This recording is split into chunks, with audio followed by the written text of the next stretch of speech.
Alright. Good afternoon, television fans. Big Al here on this Monday, April 26, 2026. And welcome back to episode 32 of Television Station History, as today we'll dive in to one of the original NBC owned and operated stations, WMAQ-TV. Alright, so this is the history on WMAQ-TV. Information courtesy of Wikipedia. WMAQ-TV Channel 5 is a television station in Chicago, Illinois. It is owned and operated by the NBC Television Network via its NBC-owned television stations division, under common ownership with Telemundo station WSNS-TV Channel 44. The two stations share studio facilities at the NBC Tower on North Columbus Drive in the city's Streeterville neighborhood, and broadcast with the same transmitter atop the Willis Tower, or as I call it, the Sears Tower, in the Chicago Loop. What up, Kenyon? How you doing, man? Alright, here are the specs on WMAQ-TV Chicago. The station broadcasts on Virtual Channel 5, and their digital signal on RF Digital Channel 33 is shared with WSNS-TV. On-air brand is NBC5 Chicago. We'll talk about the sub-channels towards the end. It is an owned and operated station of NBC, owned by NBC-owned television stations, licensed by NBC Telemundo license. And of course, its sister station is WSNS-TV Channel 44. WMAQ-TV signed on the air on October 8, 1948, officially as WNBY. The station would then become WNBQ in 1948 before becoming WMAQ-TV in 1964. The station did use WNTC as its call sign during their construction permit, but was never used on the air.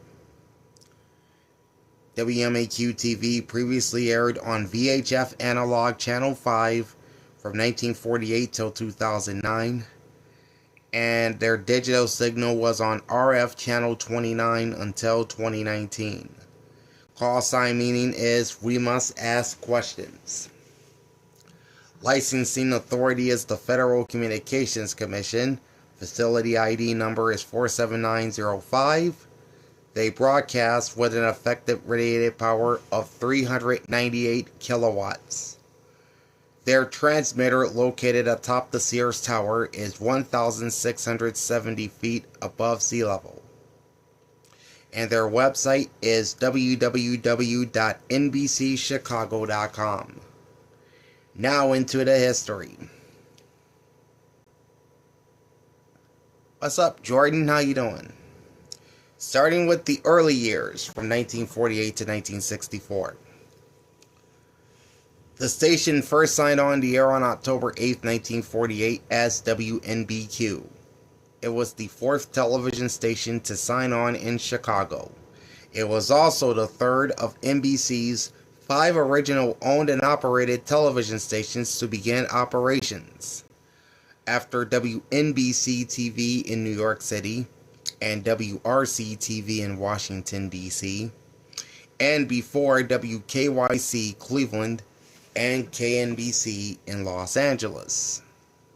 WNBQ initially broadcast a minimum of 2 hours of programming per day. The station originally proposed WNBY as its call letters. However, at NBC's request, the Federal Communications Commission approved an application filed by the network to change the station's calls to WNBQ. This move was announced on March 3, 1948. NBC officials cited the need to avoid pressure or possible confusion with WMBI 1110 AM, which is now WXES, and to obtain a call sign that was closer to co-owned NBC Red Network station WMAQ 670 AM, which is now sports station WSCR, and WMAQ FM 101.1, which is now alternative rock station WKQX, as the reasons for the change. The station's first midweek broadcast occurred the month following its sign-on, when Paul Winchell and Josa Dunninger were featured on the NBC variety series The Floor Show. The half-hour program was recorded via Kinescope and recorded or rebroadcast on WMBQ Thursday nights at 8:30 p.m. WNBQ originated several programs for the NBC television network from its original studio facilities, a 170,000 square foot studio on the 19th floor of the Merchandise Mart on the city's near north side during the 1950s. These programs include Kukla, Fran and Ollie, featuring Bert Tellerstrom and Fran Allison, Garroway at Large, starring Dave Garroway, and Stud's Place, hosted by Studs Terkel. Television critics referred to the broadcasts often low budget with few celebrity guests, but a good deal of inventiveness, as examples of the Chicago School of Television. Now to the rebirth as WMAQ-TV from 1964 to 1995. Although NBC had long owned the WMAQ radio stations, the television station continued to maintain a call sign separate from those used by its co-owned radio outlets. This would change on August 31st, 1964, when the network changed the station's call letters to WMAQ-TV. The call letters of the sister radio station were initially assigned by the government, but were creatively used to form the phrase, "We must ask questions," when the radio station took as its motto, in the 1920s. Although the station's role as a program provider to NBC diminished in the 1960s, WMAQ-TV gathered and distributed more than 200 news footage feeds per month from overseas and the central United States to NBC News. On December 3, 1985, NBC signed a $100 million plus agreement to lease office space in a 3-story annex to the north of a planned 34-story, 1 million square foot skyscraper, a project developed by the Equitable Life Assurance Society and Tishman Speyer Properties, that would be constructed as part of the Cityfront Center development on the northwest corner of Columbus Drive and North Walter Street, in which WMAQ-TV's operations will occupy 251,000 square feet of the building. Under the plans for the project, NBC was given the option of acquiring an approximately 25% interest in the building. On October 1st, 1989, after 40 years at the Merchandise Mart, the station officially relocated its operations and began broadcasting from the NBC Tower, located on 455 North Columbus Drive, 6 blocks east of Merchandise Mart. The Jenny Jones Show was taped at WMAQ-TV's Studio A from 1991 to 2003. In the spring of 1992, the NBC-owned television stations, including WMAQ-TV, announced that they would no longer air paid programming. The last local infomercial aired on the station was a local weekly real estate show, which aired in 1992. Paid programming has since returned in a much more reduced capacity, but as an NBC-owned and operated station with a fully filled schedule otherwise on weekdays, it's usually limited to overnights and weekends and occasionally on Sunday mornings. Alright, now the station's history from 1995 to today. On April 10th, 1998, Reverend Michael Pfleger, a priest at St. Sabina Church in Auburn, Gresham, and a group of Christian, Muslim, and Jewish leaders and clergy as part of the Dump Jerry Springer Coalition called for a viewer and advertiser boycott of WMAQ-TV due to one of its syndicated programs, The Jerry Springer Show, which was filmed at the station's NBC Tower studios until 2009. On April 23, 1998, Pfleger and the coalition organized a rally at the station's NBC Tower studios. On May 1, 1998, WMAQ-TV announced that they would cancel the show. Studios USA, which is now NBC Universal Syndication Studios, one of the show's distributors, said that the show would move to Fox-owned WFLD the following month. The show would then move its production to Stamford, Connecticut in 2009 and officially ended its run in 2018.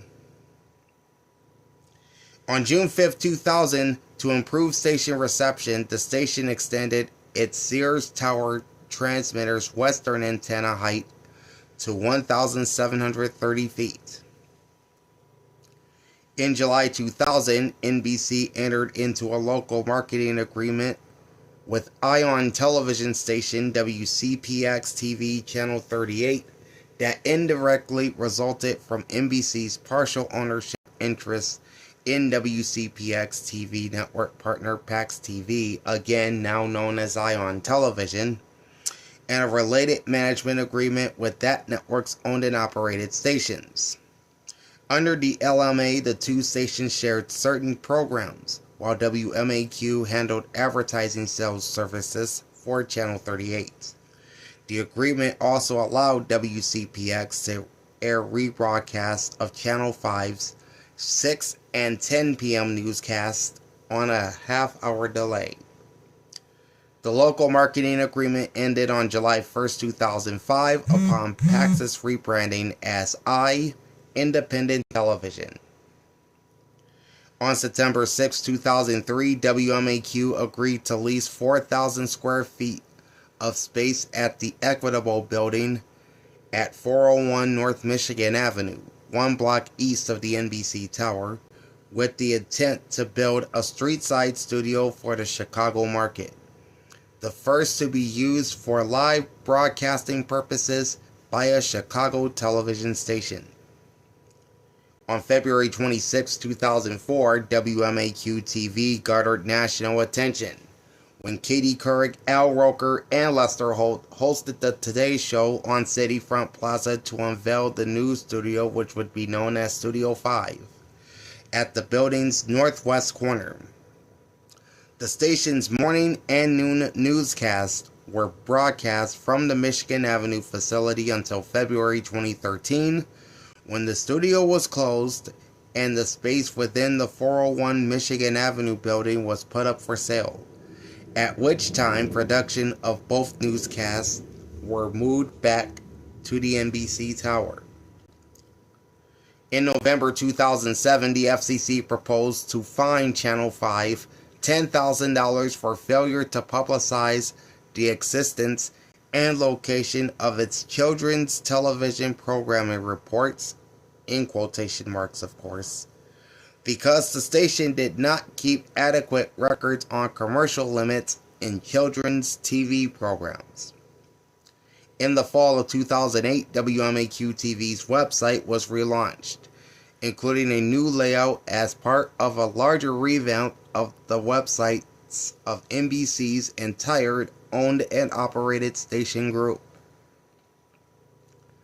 In December 2009, the Chicago local division of the National Association of Broadcast Employees and Technicians Communication Workers of America, or NABET, launched a boycott of WMAQ-TV.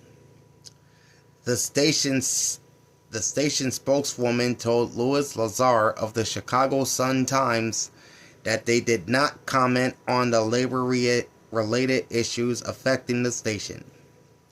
In October 1994, prior to the boycott of the station, the union, along with Republican candidate George Larney, who joined forces to boycott Channel 5 due to its negotiations involving its national contract with the network. In the summer of 1987, a handful of technicians at WMAQ-TV, WMAQ Radio, and WKQX went on strike.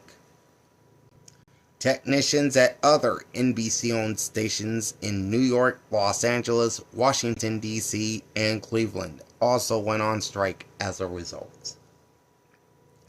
On January 18, 2011, the FCC and the Department of Justice approved the acquisition of WMAQ-TV's parent company, NBC Universal, by Comcast, with the deal being closed on January 28th of that year. Comcast is, of course, one of the largest cable providers in Chicago. As a result, WMAQ, WSNS, and regional sports network Comcast Sportsnet Chicago, later NBC Sports Chicago, which is now defunct, became sister stations.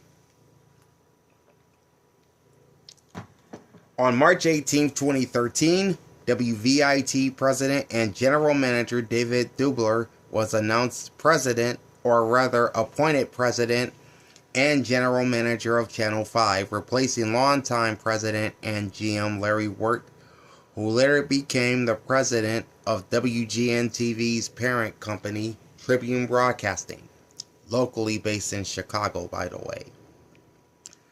On February 3, 2012, the station rejected a political advertisement that contained anti-abortion talking points from activist and Democratic presidential candidate Randall Terry to air during Super Bowl 56, or 46, rather. With the FCC's approval, the station determined that Terry did not have the bona fides of a serious candidate.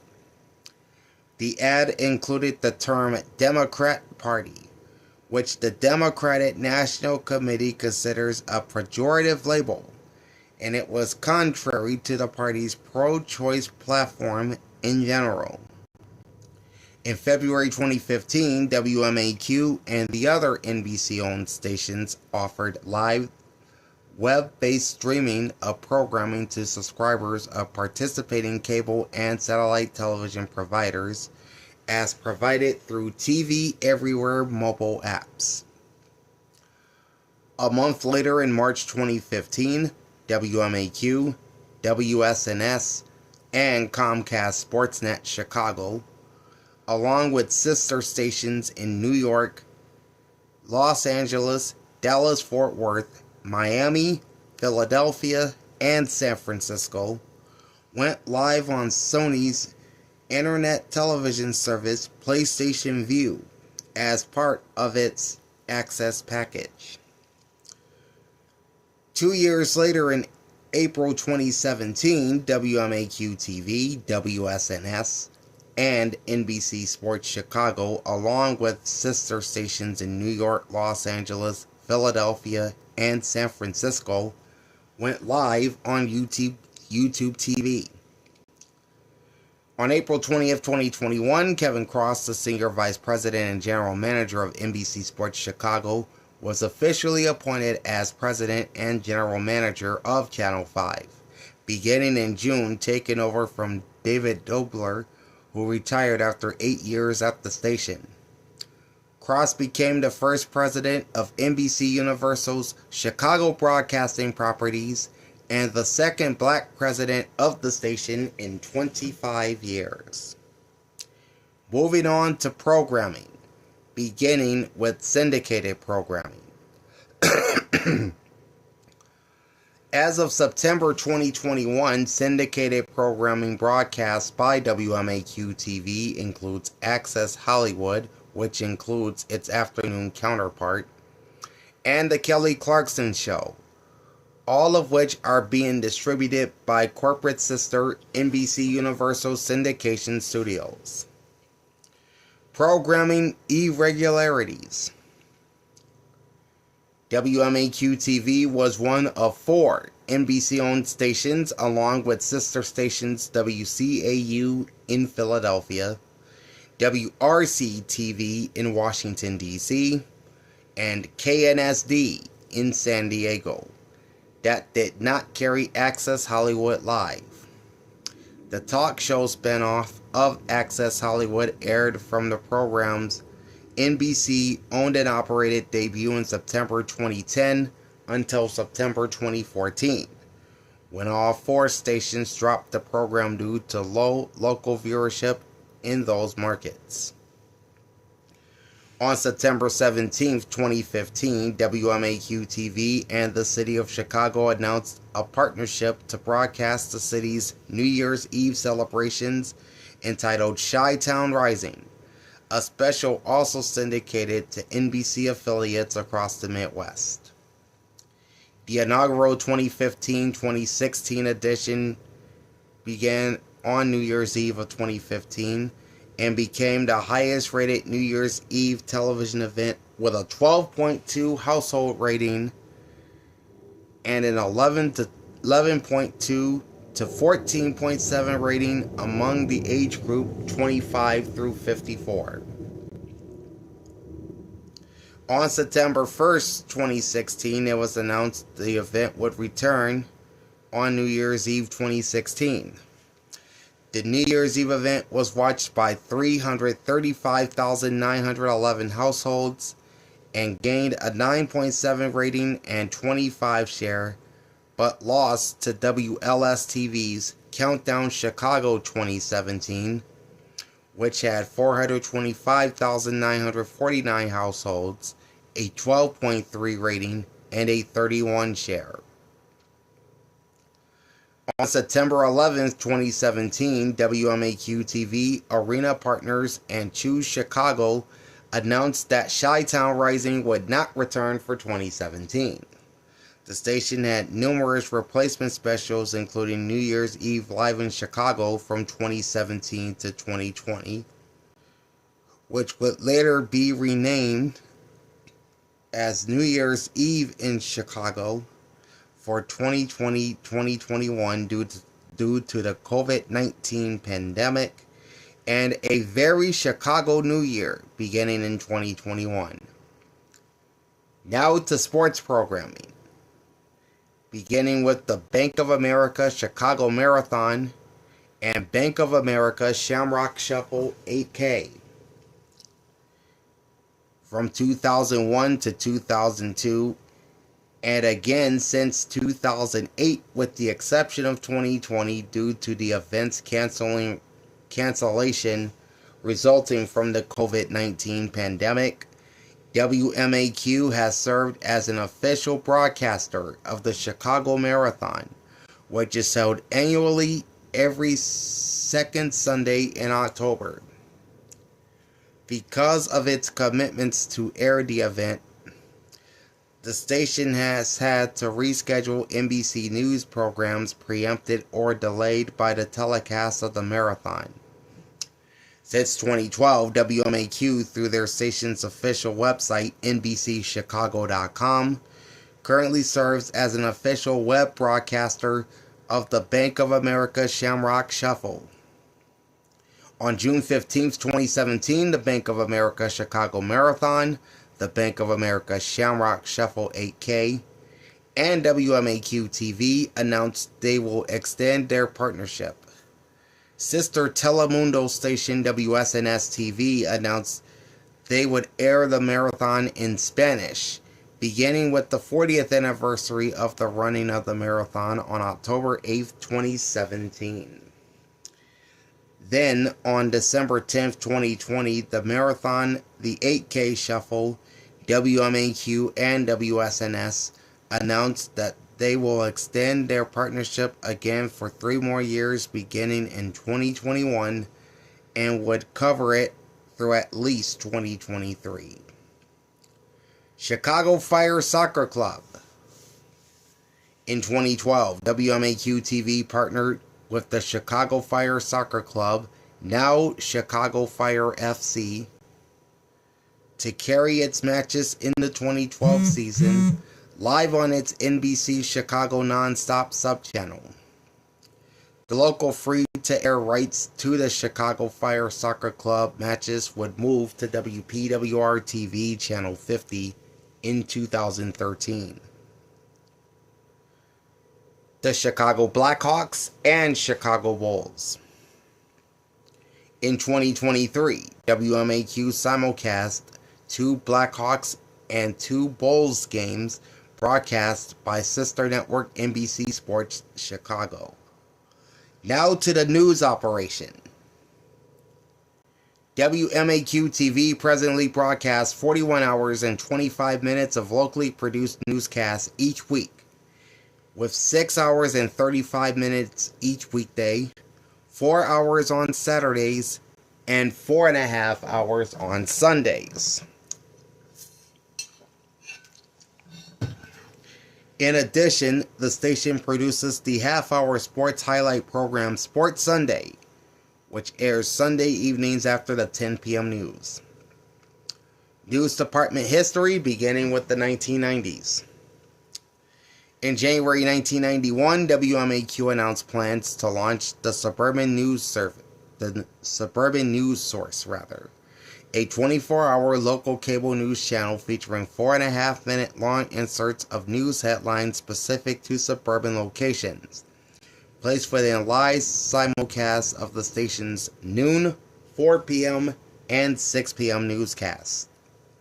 Originally scheduled to debut on January 14, 1991, the service was to be distributed to Centel VideoPath Systems in Chicago's northern, northwestern, and southern suburbs.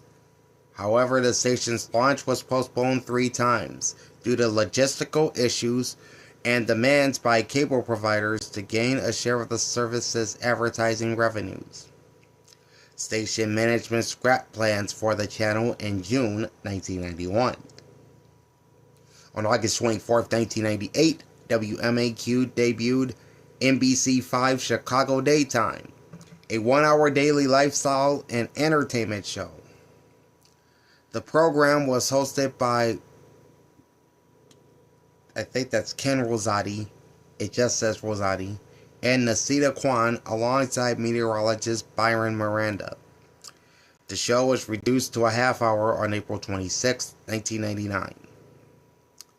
In the spring of 1999, after negotiations between WMAQ-TV management and AFTRA, or the American Federation of Television and Radio Artists, nearly all of the station's on-air talent went on strike. On March 30th, 1999, the station's on-air talent planned to authorize a strike vote if a bargaining session with the station scheduled for late April failed. On May 14th, 1999, 4 of the station's high-profile personalities, including 6 and 10 p.m. anchor Allison Rosati, chief meteorologist Brent Miller, sports anchor Mike Adamle, and weekend evening meteorologist Shelley Monahan, broke ranks with the union following the strike authorization vote. Alright, to the 2000s.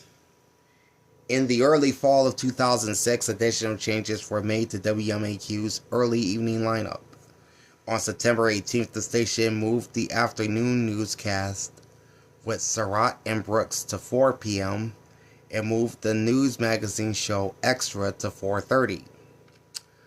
The early evening newscast remained at 5, and a week later on September 25th, Saunders and Rosati were promoted to anchor the 5 p.m. news.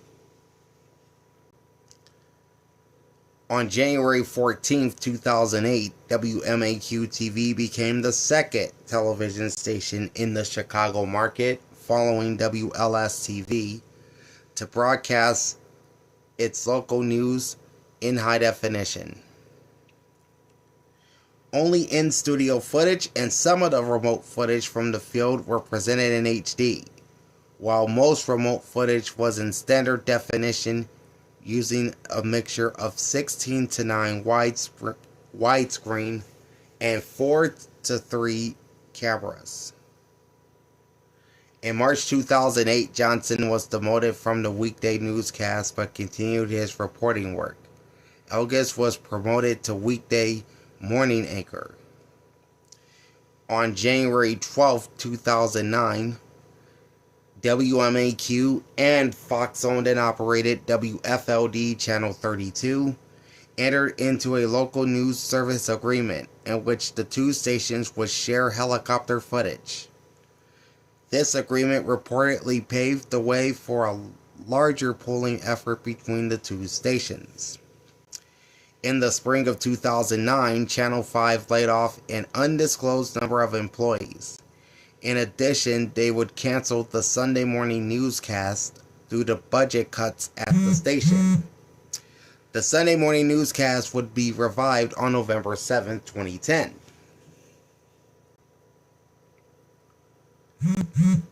In May 2009, the station announced it would conclude the public affairs program City Desk after 57 years. The show had its final broadcast on May 17, 2009. 2 weeks later, on May 31st, The Talk debuted on WMAQ with Brooks as the host. Prior to this, Sunday morning anchor Elaine Pai Hong left the station after 6 years. On June 12, 2009, Bob Surratt left WMAQ-TV for the second time, as his contract with the station had not been renewed. Later on July 29th, Dev Lantis' contract with the station was not renewed. And on August 10th, WMAQ promoted Stafford to the main anchor. He, along with Allison Rosati, co-anchored the 5, 6, and 10 p.m. news. For years, Channel 5's 10 p.m. news was in second place behind CBS-owned WBBM-TV Channel 2, and later WLS-TV Channel 7, with WBBM-TV sitting third. At the conclusion of the November 2009 Nielsen ratings sweep period, Channel 2's 10 p.m. news overtook Channel 5 for second place, for the first time in many years, largely due to the low ratings of the latter station's lead-in, The Jay Leno Show, as Channel 7 continued to dominate the local newscast ratings in the Chicago market. For 5 years, beginning in 2006, when Channel 5 canceled its 11 a.m. news, WMAQ differed from most NBC stations in the Central Time Zone in that it did not carry a newscast in the weekday midday time period. This would change on September 12, 2011, when it debuted a half-hour newscast at noon, and then the program would later return to the 11 a.m. time slot when it was reformatted as an hour-long newscast on September 8, 2014. After that, on December 6, 2011, WMAQ-TV announced a partnership with the Chicago Reporter as part of a larger effort by NBC Universal to partner with nonprofit news organizations following its acquisition by Comcast. 2010s.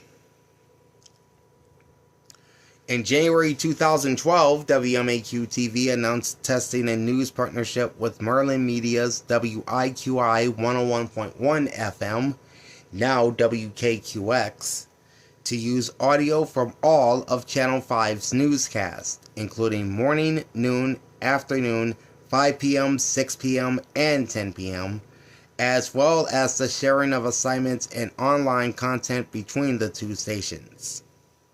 The news partnership would end on July 17, 2012, when WIQI switched to an adult hits format branded on air as I-101.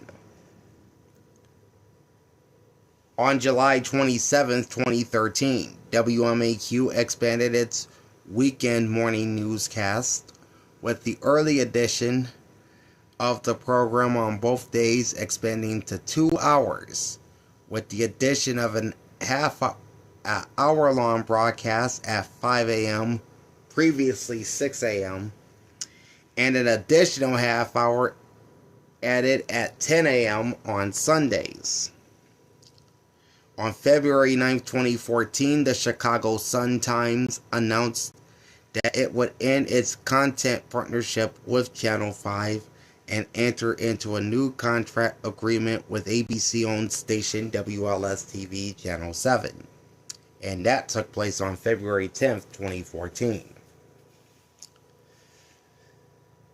In 2015, WMAQ became the first television station in Chicago to upgrade its news helicopter's camera system to shoot footage in ultra-high definition.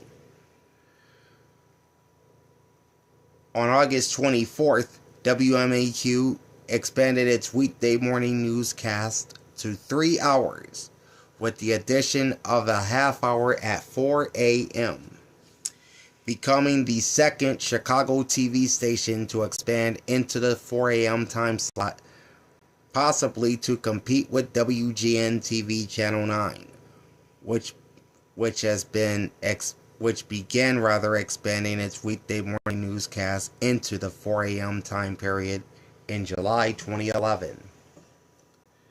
On August 8, 2016, the station's hour-long 4 p.m. newscast was revived after a 21-year absence, serving as a replacement for Extra, which moved to WFLD after 20 years. WMAQ-TV became the third station in Chicago to expand into the time period, following WGN-TV, which began its 4 p.m. news in September 2014, and WLS-TV, which began expanding into the time period in the 1980s, indicating a decreased reliance on syndicated programming. With this addition, WMAQ-TV was reduced to only 3 hours of syndicated daytime shows to back up its newscast outside of NBC network programming. On August 23, 2019, Channel 5 announced that they were cutting the 11 a.m. newscast to 30 minutes on Fridays in favor of its new lifetime show, Chicago Today, which would premiere on September 6th. The Monday through Thursday editions later cut them to 45 minutes on December 6, 2021, on a temporary basis during the holiday season, and then it would become permanent on January 3rd, 2022. Now to the 2020s. On March 16, 2020, WMAQ-TV announced that the 6 p.m. news would expand to a full hour with a half-hour extension at 6:30. Making Channel 5 the second television station in Chicago to have a 6:30 newscast after Channel 9's hour-long 6 p.m. weeknight newscast, which debuted in 2017. This extension was intended to be temporary due to the COVID-19 pandemic. On January 20th, 2022, WMAQ-TV launched a new 24-hour streaming channel on NBC Universal's streaming service, Peacock.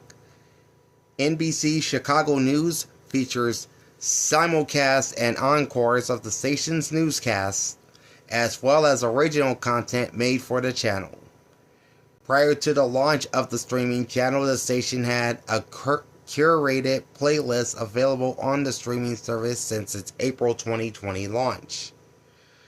The streaming channel was later launched on the Roku channel on June 28th of 2022. Notable current on-air staff include Stephen Holt, who is an anchor at Channel 5. He is also the son of former NBC nightly news anchor Leslie Holt, or Lester Holt. Also, there's Brett Miller, Chief Meteorologist, AMS Seal of Approval, and anchor Allison Rosati. Notable former on-air staff includes Mike Adamle, Jackie Bang, Jonathan Brandmeier, Danny Bonaducci, Susan Carlson, John Coleman, Chet Kopic, Jim Cummings, Anna Duvlantis, Billy Dett, Steve Dolinsky, Jill Doherty, Alex Dreyer, Tom Duggan, Roger Ebert, Russ Ewing, Paula Ferris, Tis Key Felix, Renee Ferguson, Bart Giangreco, Greg Gumbel, Daniela Guzman, Steve Handelsman, Chuck Henry, Cassidy Hubbard, Amy Jacobson, Walter Jacobson, Dick Jack Johnson, Floyd Kalber, David Kaplan, John Kelly, Sarah Kustok, Don Lemon, Timmy Leitner, Shelley Long, Ron Majors, Carol Moran, Robin Meade, Aaron Moriarty, Jonathan Morris, Byron Miranda, Deborah Norville, Mike North, Pat O'Brien, Anita Padilla, John Palmer, Jane Pauley, Maury Povich, Cindy Pressler, Ashar Quraishi, Layla Rahimi, Carol Ann Riddle, Max Robinson, Zoraida Sambolin, Warner Saunders, Mike Shanowski, Carol Simpson, Bob Surratt, Jerry Springer, Tammy Souza, Rob Stafford, Amy Stone, Ray Flores, Mark Sapolsa, Jerry Taft, Martha Techner, Charlie Van Dyke, Harry Volkman, Jennifer Weigel, Tim Weigel, Bruce Wolf, Linda Yu, and Ginger Z. Hey, Christian, what's happening? What's up, Crazy Cajun? How y'all doing? Community outreach. Carol Cooling Kopp, WMAQ-TV's longtime Community Relations Assistant and Vice President for Special Projects and Community Relations, died on October 30th, 2013, suffering from lung cancer. Longtime WVIT Community Projects Director Emma Asante was appointed to Cooling Kopp's position in March 2014. WVIT, by the way, is WMAQ's sister station in Hartford, Connecticut. Wednesday's Child. In 1999, WMAQ-TV partnered with the Illinois Department of Children and Family Services and the Freddie Mac Foundation to create a news series called Wednesday's Child, which is aired Wednesday nights on the 6 p.m. news and on Sunday morning, and on the newscast on Sunday mornings. The mission of the news series is to bring the children to the living rooms of about 500,000 Chicago area residents that have never adopted. Allison Rosati, a former foster child, served as a host for the news series and remained until their last report in 2005. Now we're moving on to controversies, beginning with Bruce Sagan and Lynn O'Connor. Veteran newsman Lynn O'Connor worked his way up from a news writer for NBC Radio's Blue Network to be the commentator at Channel 5. O'Connor, who was well known for his often acerbic political commentary, ran afoul of the station's management in 1974 when he reported on Governor Dan Walker's appointment of Bruce Sagan as head of the Illinois Arts Council. O'Connell was troubled by the council's funding grant to the Chicago Dance Foundation, which was headed by Sagan's wife. Following O'Connor's original January 1974 commentary on the grant, Sagan was invited to appear on the station and rebut or rebuke O'Connor's statements. He declined and subsequently filed a complaint with the FCC in May of 1974. Sagan claimed that he had been personally attacked and felt that the station was not enforcing the FCC's fairness doctrine. He was again offered an opportunity to refute O'Connor's comments, but declined once again after the FCC dismissed the charges he levied. Sagan appealed the FCC's decision, and O'Connor believed that the company's attorneys had secretly met with Sagan and offered him airtime in exchange for Sagan withdrawing his appeal. Channel 5 management stated that they had been open with O'Connor on the matter. O'Connor proceeded to deliver 3 commentaries on the 10 p.m. news from September 25th through September 27th, 1974, which were severely critical of the situation's handling by WMAQ-TV station management. In the commentaries, O'Connor claimed he had been deprived of his freedom of speech, that the station compromised his integrity, and that station management had made secret plans to fire him within a short time after his broadcast. O'Connor left the station and continued his political commentaries on Channel 9 until his retirement from broadcasting in 1980. Next, the hiring of Jerry Springer. WMAQ achieved notoriety in 1997 when, in an attempt to boost ratings for its newscasts, the station hired Jerry Springer as a commentator. Though Springer was once a 2-term mayor of Cincinnati before becoming a news anchor for that city's NBC station, WLWT, his association with his infamous syndicated talk show, which until 2009 was recorded at the NBC Tower and later distributed by NBC Universal through its syndication division, led to the belief that the newscast was being dumbed down. There were a handful of Springer supporters. Nevertheless, the incident triggered a lot of negative publicity on both the local and national levels. The station's longtime anchor team of Carol Moran and Ron Majors resigned in protest, with Moran resigning May 1st and Majors following suit on May 16th. As Moran signed off her last newscast, station personnel stood en masse in the newsroom behind her.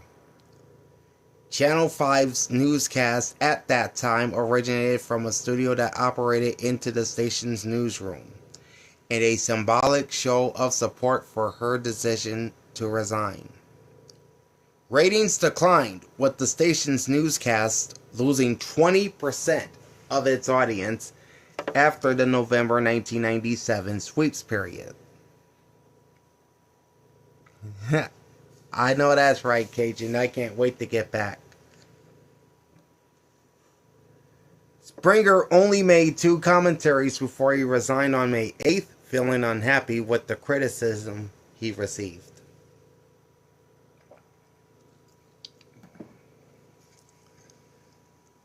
Majors wound up at rival Channel 7, where he remained until his retirement in 2016. Moran, meantime, joined rival Channel 2, while contributing reports for CBS News, before returning to Channel 5 in 2004 as a special correspondent until she stepped down from the station for the second time in 2020.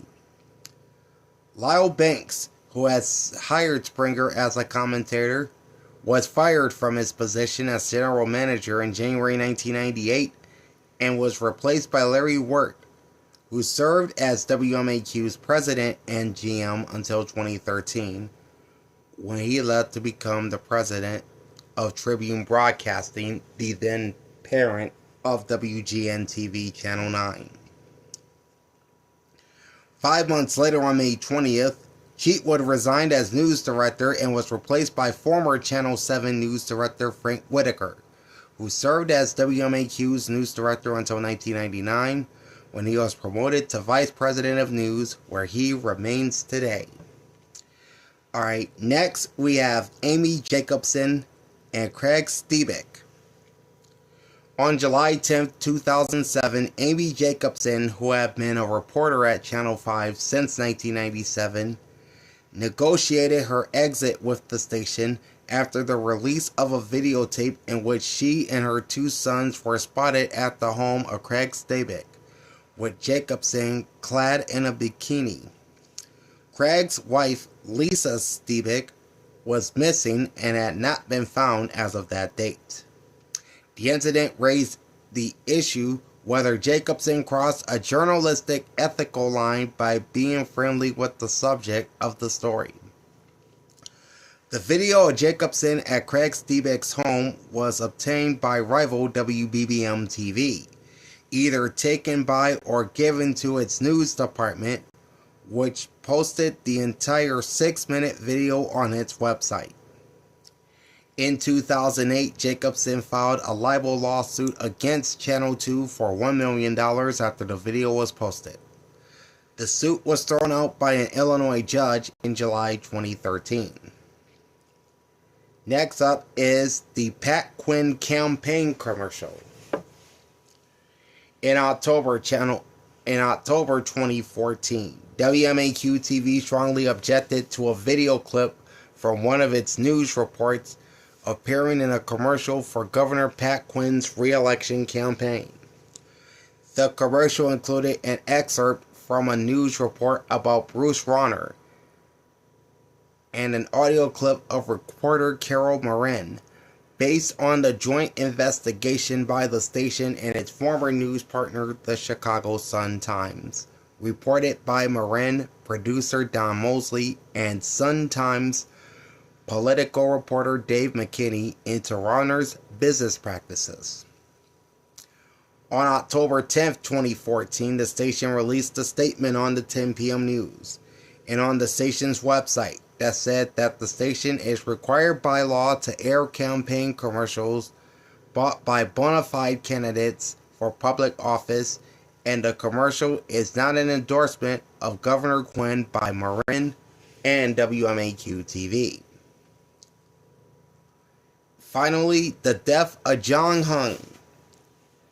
On December 19, 2017, during the station's morning newscast, the station mistakenly ran a video of South Korean pop group BTS from their appearance on the syndicated Ellen DeGeneres show in November, while reporting on the death of SHINee's founding member Jung Hung. Fans of the respected K-pop groups commented on social media using the hashtag NBC Chicago Apologize, with the hashtag trending worldwide on Twitter. The station apologized for the mistake on the morning newscast and on the station's social media accounts the next day. Alright, technical information and subchannels. WMAQ-TV and WSNS-TV transmit using Channel 5's spectrum from an antenna on the Willis Tower, or as I still call it, the Sears Tower. The station's signals are multiplexed. Alright, so WMAQ-TV has main NBC programming on Channel 5.1. Cozy TV is on 5.2. NBC True Crimes is on 5.3. And Oxygen, a true crime channel, is on 5.4. Alright. The main Channel 5.1 broadcasts in 1080i high definition, while the remaining sub-channels are in 480i high definition. WMAQ-TV is also hosting WBBM-TV Channel 2.4, which broadcasts in 480i HD, currently broadcasting 365 BLK, which is a black-oriented multicast network. As for sister station WSNS-TV, Telemundo on 44.1, broadcast in 1080i high definition. And channel 44.2 is Telemundo's sister network, Teleexitos, which broadcasts at 480i HD and a 4:3 aspect ratio. Channel 2.4 is also a subchannel that broadcasts with MPEG-4 video. Alright, looking at WMAQ's second digital subchannel. In January 2005, WMAQ launched Digital Subchannel 5.2 as a charter affiliate of NBC Weather Plus.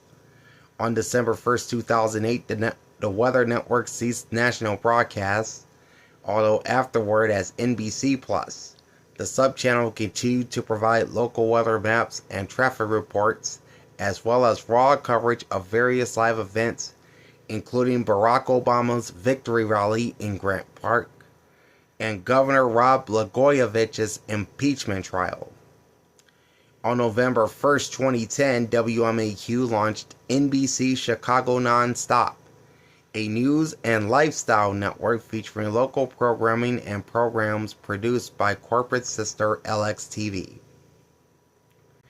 NBC Nonstop was relaunched as Cozy TV, which soft-launched on December 20th, 2012 and officially airing on January 1st, 2013. Analog to digital conversion. WMAQ-TV ended regular programming on its analog signal over VHF Channel 5 on June 12, 2009, the official date on which full-power television stations in the United States transitioned from analog to digital broadcast under federal mandate. The station's digital signal continued to be broadcast on its pre-transition UHF Channel 29 using Virtual Channel 5. From June 13th to July 12th, 2009, in an unprecedented four-station partnership, WMAQ-TV simulcasts most of its newscasts as a contributor to WWMECA Channel 23's analog nightlight service for the Chicago area. The Lifeline programming provided on analog UHF Channel 23 included WMAQ's weekday and Saturday morning, 6 p.m. weeknight, and 5 p.m. weekend newscasts, along with WGN-TV Channel 9's 9 p.m. news. The Lifeline continued only as a simulcast of entertainment programming from WWME's sister station, WCIU-TV Channel 26, until January of 2011, when it switched to a simulcast of WCIU's The U2 subchannel. WCIU-TV is, of course, the flagship television property of locally based Weigel Broadcasting. And to wrap this up, on April 13th, 2017, it was revealed that the over-the-air spectrum of sister station WSNS-TV Channel 44 had been sold in the FCC's spectrum reallocation auction, fetching $141.7 million. WSNS-TV did not sign off for good, but it now shares broadcast spectrum with WMAQ-TV. Hey, Miss Lorianne, how goes it? WMAQ-TV was reallocated from UHF Channel 29 to UHF Channel 33 on October 18, 2019, as part of the FCC's 5G network spectrum reallocation. And there it is, folks. The history of WMAQ-TV, one of 5 original owned and operated television stations of NBC. That's awesome. I'm going good too. Good to see you too. Okay, coming up in episode 33, we'll be taking a look at the history of WLS-TV. This is the station that would run local news in Chicago for many, many decades. And we'll be talking about WLS-TV again in episode number 33, so make sure you join me for that. In the meantime, like, comment, and subscribe to my channel, ring the bell, and get notified every time I go live. Big Al signing off, and thanks for watching episode number 32 of Television Station History. Peace out.